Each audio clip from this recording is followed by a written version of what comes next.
नमस्कार। आज के इस खास विश्लेषण में हम एक बेहद दिलचस्प विषय पर चर्चा करने वाले हैं।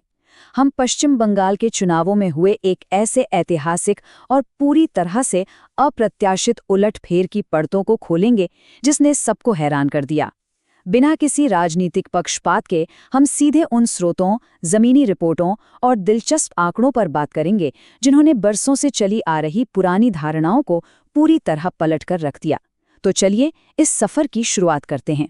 अब सबसे पहला और सबसे बड़ा सवाल जो दिमाग में आता है वो ये है कि आखिर इतना बड़ा राजनीतिक बदलाव अचानक हुआ कैसे।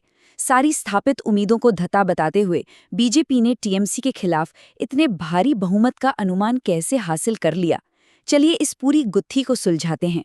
हवाई राजनीतिक बातों से परे हटकर हम उन असल रणनीतियों और जमीनी हकीकत पर नजर डालेंगे जो इस बदलाव की असली वजह बनी। शुरुआत करते हैं हमारे पहले मुख्य पहलू से। इसे स्रोत ने बिल्कुल सही नाम दिया है, राजनीतिक भूकंप। देखिए, ये कोई छोटा मोटा चुनावी उतार चढ़ाव नहीं था, इसे वाकई एक भूकंप कहा जा रहा है। और ये चार्ट साफ बताता है कि क्यों। स्रोत के अनुमानों पर गौर करें तो जहां आम तौर पर मीडिया कुछ और ही कयास लगा रहा था, वहीं इस विश्लेषण में 294 में से बीजेपी के लिए 200 से ज्यादा सीटों और टीएमसी के लिए 100 से भी कम सीटों का अनुमान लगाया गया। मतलब सारे पुराने पूर्वानुमान एक झटके में खारिज हो गए। अब आगे बढ़ते हैं इस विश्लेषण के दूसरे सबसे अहम हिस्से की तरफ, जो है डर के माहौल का खात्मा। इस बदलाव की गहराई को समझने के लिए उस फियर फैक्टर को समझना बहुत जरूरी है जो दशकों से वहां हावी था। स्रोत में एक बहुत ही दिलचस्प लोकल टर्म का जिक्र है, सोर्स जैमिंग। अब ये सोर्स जैमिंग आखिर है क्या? इसका सीधा सा मतलब था मतदाताओं को उनके घरों में ही डरा धमकाकर वोट देने से रोक देना या फिर पोलिंग बूथ पर ही कब्जा कर लेना। पर्यवेक्षकों के मुताबिक इस वैज्ञानिक धांधली के इतिहास को समझे बिना हम आज के इस बड़े बदलाव को बिल्कुल नहीं समझ सकते। तो इस ऐतिहासिक डर को खत्म कैसे किया गया? इसके लिए एक बहुत ही सदी हुई संस्थागत रणनीति अपनाई गई। एक एक कदम देखिए। चुनाव आयोग का सीधा दखल, 2.5 लाख से ज्यादा सीआरपीएफ जवानों की भारी तैनाती, स्थानीय उपद्रवियों को किनारे लगाना और सबसे बड़ी बात, चुनाव खत्म होने के 60 दिनों बाद तक सुरक्षा बलों का वहीं जमे रहना। इन सारे कदमों ने मिलकर एक ऐसा सुरक्षित माहौल तैयार किया जिसने सालों पुराने उस डर की तिलिस्म को पूरी तरह तोड़ दिया। लेकिन बात सिर्फ बूथ पर सुरक्षा देने तक सीमित नहीं थी। स्रोत बताते हैं कि एक बहुत बड़ी मनोवैज्ञानिक लड़ाई भी लड़ी जा रही थी।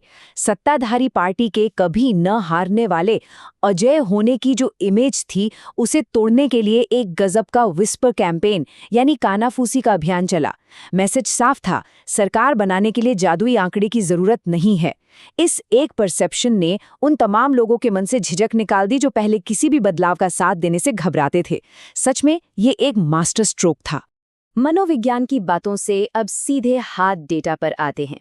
हमारा तीसरा सेक्शन है साफ मतदाता सूची और असली वोट। इस अकेले नंबर पर जरा गौर करने वाली बात है।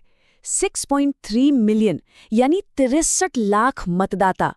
स्रोत के मुताबिक ये वो 63 लाख नाम थे जिन्हें वोटर लिस्ट से ऑफिशियली डिलीट किया गया क्योंकि ये लोग या तो दुनिया में नहीं थे या कहीं और शिफ्ट हो चुके थे। सोचिए, एक राज्य के चुनाव में 63 लाख फर्जी नामों का हटना, इसने तो पूरे चुनावी गणित की बुनियाद ही हिलाकर रख दी। और ये टेबल इस पूरे खेल को बड़ी खूबसूरती से समझाती है। 2021 में लगभग 10% के मार्जिन से 215 सीटें आईं, लेकिन मौजूदा अनुमानों में मार्जिन 4% से भी कम होने के बावजूद सीटों का गणित बिल्कुल उल्टा हो गया। स्रोत इसका श्रेय सीधे तौर पर उसी वोटर लिस्ट की सफाई को देते हैं जिसने बोगस वोटिंग के तिलिस्म को तोड़ दिया। सीधे और सरल शब्दों में कहें तो 63 लाख नामों के साफ होने से वो 3 से 4% का एक्स्ट्रा और अनुचित फायदा हवा हो गया जो पहले बोगस वोटिंग के जरिए मिला करता था। इसका मतलब साफ है, जब सिर्फ असली और मौजूद लोगों ने ही वोट डाला तो नतीजे पुराने सारे पैमानों से एकदम अलग निकल कर आए। चलिए अब जनसांख्यिकी यानी डेमोग्राफी की तरफ रुख करते हैं। हमारा चौथा अहम पहलू है बदलता संभ्रांत वर्ग। बंगाल की राजनीति की चर्चा भद्र लोक के बिना अधूरी है। यह शब्द पारंपरिक बंगाली एलीट और मध्य वर्ग के लिए इस्तेमाल होता है। ऐतिहासिक रूप से देखें तो ये वर्ग हमेशा से वामपंथी विचारधारा और अपनी एक खास सांस्कृतिक पहचान से जुड़ा रहा है। स्रोत बताते हैं कि बंगाल के पूरे नैरेटिव को सेट करने में हमेशा से इसी वर्ग का दबदबा रहा है। लेकिन अब जो डेटा सामने आया है वो किसी को भी चौंका सकता है।